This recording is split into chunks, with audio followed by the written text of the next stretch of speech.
It started on a quiet Tuesday afternoon in the sleepy suburb of Willow Creek, where the manicured lawns and identical mailboxes hid a brewing storm of resentment.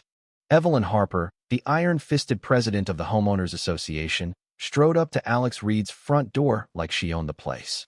Armed with a clipboard and a key she'd somehow acquired, she jimmied the lock, convinced her inspection rights, gave her carte blanche to snoop inside. But Alex wasn't having it. His custom security system, complete with high-definition cameras, audio recording, and fingerprint scanners, caught every moment. As the door creaked open, an alarm blared, and Alex, working from his home office, bolted downstairs. "What the hell do you think you're doing?" Alex shouted, his voice echoing through the entryway as he yanked the door wider. Evelyn froze, her face twisting into a mask of feigned authority. "This is an official HOA inspection, Mr. Reed. Your blinds are non-compliant, and I have every right." "No, you don't." Alex cut her off, his heart pounding. As a digital forensics analyst for a cybersecurity firm, he knew invasion when he saw it. Widowed 3 years ago after a tragic car accident that took his wife, Emily, Alex had poured his grief into fortifying their family home, a modest 2-story colonial that still echoed with memories of her laughter. Their 16-year-old daughter, Sophie, was everything to him now, and the thought of anyone violating their sanctuary ignited a fury he hadn't felt since the funeral. What made it worse?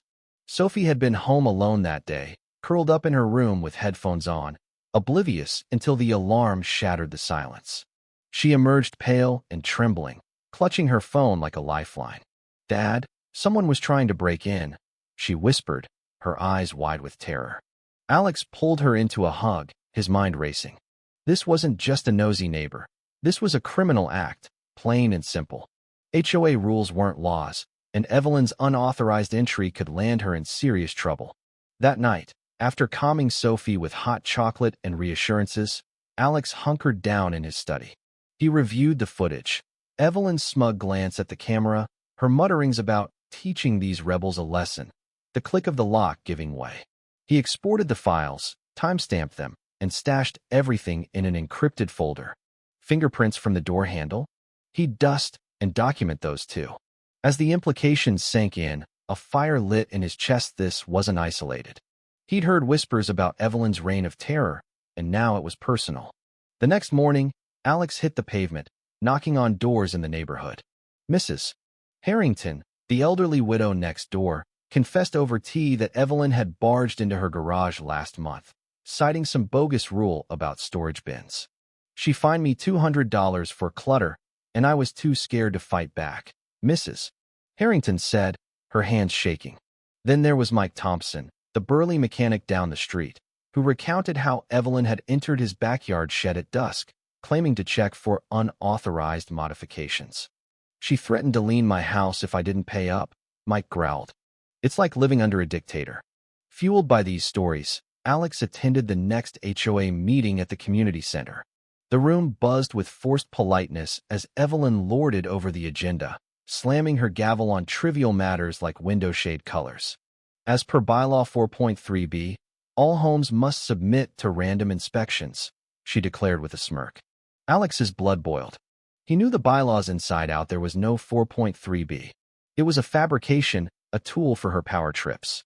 He started compiling evidence. Anonymous audio interviews from neighbors, scanned notices of fines that bordered on extortion. The pattern was clear. Evelyn was intimidating residents, fining them arbitrarily, and entering homes without consent, all under the guise of community standards. Amid the board's dynamics, Alex noticed Robert Klein, the vice president, shifting uncomfortably during discussions. Robert, a mild-mannered accountant, avoided eye contact when Evelyn barked orders. After the meeting, Alex cornered him in the parking lot. "You know this is wrong," Alex said quietly. Robert hesitated, then nodded. "She's out of control, but speaking up could cost me." Their alliance formed tentatively, solidified at a subcommittee gathering where Alex challenged the fake bylaw outright. Tension crackled as Evelyn's face reddened. "You're disrupting order," she snapped. But Robert, emboldened, slipped Alex a USB drive, later internal emails and memos detailing orchestrated unauthorized accesses, including plans to discipline non-compliant homes. Things escalated fast. Evelyn slapped a fake compliance notice on Alex's door the following week, threatening a $500 fine and a lien if he didn't allow a follow-up inspection. Alex scanned it immediately, adding it to his growing dossier. He reached out to more neighbors, collecting similar notices that painted a picture of widespread abuse. Diving deeper with his forensic skills, Alex accessed smart lock logs from willing participants' devices he'd helped install for a few tech-savvy folks. The data was damning. Multiple late-night entries traced to Evelyn's IP address, some as recent as 2 a.m. Email traces from the board's server revealed her plotting intrusions, even joking about catching them off guard. The emotional toll hit hardest at home. Sophie, once outgoing, now barricaded herself in her room, jumping at every creak. "What if she comes back, Dad? What if she hurts us like she hurt Mom's memory?" she cried one night. Alex's guilt surged. Emily had loved this house, designing the porch swing where they'd watch sunsets. Protecting it felt like honoring her, but seeing Sophie suffer reignited his resolve. This wasn't just about rules. It was a violation of privacy, a controversial overreach that turned neighbors into suspects in their own homes. Determined to expose it all, Alex contacted Rachel Kim, a tenacious investigative journalist from the local news outlet. Over coffee, he shared the trove: footage of the break-in, lock logs, memos proving collusion, and tearful interviews. Rachel's eyes widened. This could blow up. HOAs are supposed to protect communities, not terrorize them. Together, they crafted a bombshell story, including a poignant video of Sophie on the porch swing, her voice breaking as she described the fear of invasion. "It's like our home isn't safe anymore," she said. Alex backed up everything on secure clouds and alerted witnesses like the Thompsons and Mrs. Harrington. When the article and accompanying video dropped online, it exploded. Headlines screamed, "HOA tyrant caught breaking in, privacy nightmare in suburbia."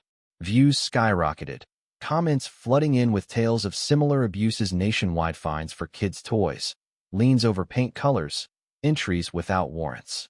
The neighborhood erupted, furious posts in online groups, news vans clogging the streets.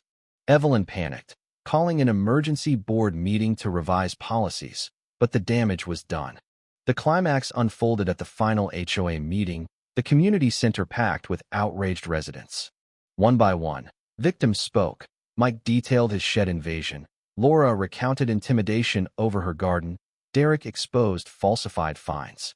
Robert took the podium, projecting the internal memos. "This proves orchestrated crimes," he declared, as gasps rippled through the crowd. The board, cornered, voted no confidence in Evelyn. Then Sophie stood, her voice steady despite the tears.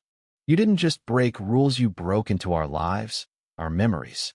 My mom built this home with love, and you treated it like trash."